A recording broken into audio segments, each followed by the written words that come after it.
సంక్రాంతి అయిపోయిన తర్వాత అంటే మీరు ఒక 10-15 రోజులు ప్రమోషన్స్ మీద ఉంటారు. అంటే ఆల్మోస్ట్ 11 నెలలు మిగులుద్ది. Hmm. 11 నెలల్లో ఇంత పెద్ద ప్రాజెక్ట్ బ్యాక్ టు బ్యాక్ ఎలా చేయగలుగుతున్నారు? అది టీమ్ వర్క్ అండి. Team work and spending the time, quality time with the script.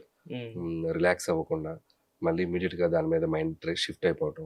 నాకు ఒక సినిమా అయిపోయిన వెంటనే with in the seconds, hours నేను దాని నుంచి డిటాచ్ అయిపోతాను. ఓహ్! మెంటల్గా డిటాచ్ అయిపోతాను. హ్మ్. ఆ సినిమా రన్నింగ్లో దానికి ఇలా ఇంటర్వ్యూలు ఇస్తూ దాన్ని నిలబెట్టడానికి నా ప్రయత్నం చేస్తాను తప్ప సినిమాకి మెంటల్గా కనెక్ట్, నేను వెళ్ళి సినిమా చూసేయాలి, ఆ సినిమా ఏంటనేది డిస్కనెక్ట్ అయిపోతాను. హ్మ్.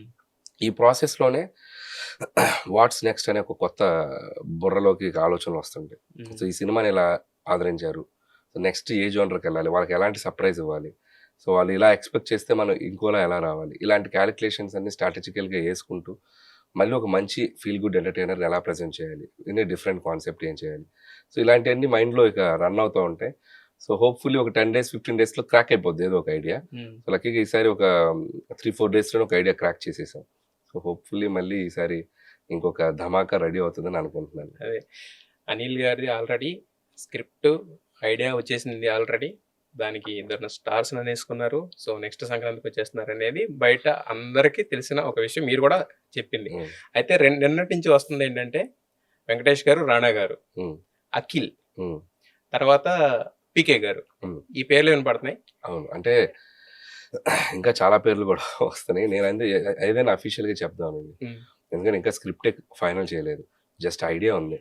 సో ఏ క్యారెక్టర్ ఎవరు చేస్తే బాగుంటుంది అనేది నాకు ఒక కన్విక్షన్ రావాలి. ఉమ్, ఆ కన్విక్షన్ వస్తేగా నేను బయటకు చెప్పలేను. ఉమ్, సో టు బీ హానెస్ట్ ఇంతవరకు నేను ఎవరితో ఏది కమిట్ కాలేదండి. ముందు కథ చేస్తున్నాను, స్క్రిప్ట్ లాక్ అయిన వెంటనే సో ఈ క్యారెక్టర్కి వీళ్ళు బాగుంటుంది, ఈ క్యారెక్టర్కి వీళ్ళు బాగుంటుంది అని లాక్ చేసుకుంటూ వస్తాను. బట్ సర్ప్రైజ్ అనేది ఒకటి బయటకు వచ్చింది. అంటే ఐడియా వైజ్ ఇట్స్ డిఫరెంట్గా ఉంటుందండి ఈసారి. అంటే బ్యాక్ డ్రాప్ కూడా నేను చేయని బ్యాక్ డ్రాప్, ఉమ్, నాకు అది ఎగ్జైటెడ్గా ఉంది. ఓకే. సో మనం ఎప్పుడు చేయని బ్యాక్ డ్రాప్కి వెళ్ళి చేసినప్పుడు మనకు ఒక కిక్ వస్తుంది. ఉమ్, సో నాకు సంక్రాంతికి వస్తున్న గోదావరి బ్యాక్ డ్రాప్ కానీ, ఉమ్, సో అలా ఈసారి ఇంకొక బ్యాక్ డ్రాప్ నుంచి మంచి కథ పట్టుకున్నాం. ఉమ్, సో మళ్ళీ హిలేరియస్ ఫన్ చేయడానికి ఆస్కారం ఉంది, మంచి సిచ్యువేషన్ కామెడీ చేయొచ్చు. సో ఆ ప్లేస్ గ్రౌండ్ బాగుంది. అది ఇప్పుడు టూ ఎర్లీ టు టెల్ అనమాట. అసలు నాకే క్లారిటీ పూర్తిగా రాలేదు కాబట్టి ఉమ్. సో మిగతా విషయాలు చెప్పలేను. బట్ సంక్రాంతికే కదా వచ్చేది. అంటే నేను మ్, సంక్రాంతికి రావాలి అనుకోవటం సినిమా తాలూకు నాకుండే బలమైన కోరిక. ఉమ్, సో నేను రాలేను అనే దానికి అవకాశం లేదు ఈసారి, ఎందుకంటే 200% ఆప్షన్స్ ఓపెన్గా చూస్తే నేను స్టార్ట్ చేయాలి, కథ చేయాలి, అదే స్లాట్కి స్టార్ట్ అవుద్ది సినిమా. జూన్ జూలైకి మొదలెడతాను, పొంగల్కే రావాలి 200%. ఉమ్. సో సంక్రాంతికి అయితే వస్తున్నాం. మరి ఎట్లా ఏంటి ఎవరు ఏంటి అనేది నెక్స్ట్ అప్డేట్స్ త్వరలో చెప్తాను. Yes. ఇప్పుడు అన్నారు నా టీము బలం అని చెప్పేసి, అంటే రావడం మీ కీ మెంబర్స్కి మీరు ఎలాంటి ఫ్రీడమ్ ఇస్తారు?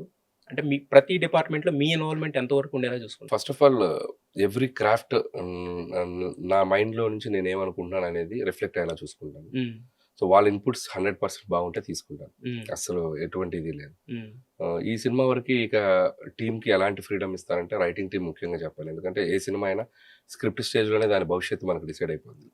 ఈ సినిమా ఇంత గొప్ప విజయం సాధిస్తుంది అనేది మనకు అర్థం అవుతుంది. ఉమ్, సో కాబట్టి అక్కడే మనకు ప్రాపర్ జడ్జిమెంట్ వచ్చేయాలి.